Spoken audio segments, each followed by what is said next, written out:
আমাদের সেন্টারে আসলেন, কি সমস্যা ছিল আপনার? সমস্যা যে আমি বেডটা উঠতে পারি না, বইতে পারি না, আমার বেদনা হতো।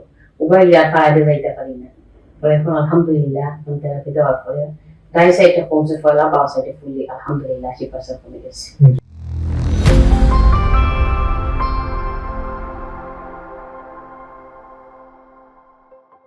যে যেখান থেকে ভিডিওটি দেখছেন সবাই ভালো আছেন এবং সুস্থ আছেন। তো পিএলআইডি পেশেন্ট সুস্থ হয় কিনা বা পিএলআইডি পেশেন্ট যে আসলেই সুস্থ হয় এই ভিডিওর মাধ্যমে আপনারা বুঝতে পারবেন, এবং পিএলআইডি পেশেন্টের রোডম্যাপ কেমন হবে, তাদের কি ধরনের ট্রিটমেন্ট, কি ধরনের থেরাপি আমরা প্রোভাইড করি, এটা এই ভিডিও দেখে আপনারা সম্পূর্ণ একটা ধারণা পাবেন।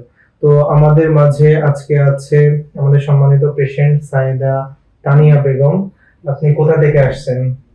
জগন্নাথপুর থেকে আসছি, বাসা মজুমদারি। মজুমদারি বাসা। জি, তো আপনি যখন আমাদের সেন্টারে আসলেন কি সমস্যা ছিল আপনার?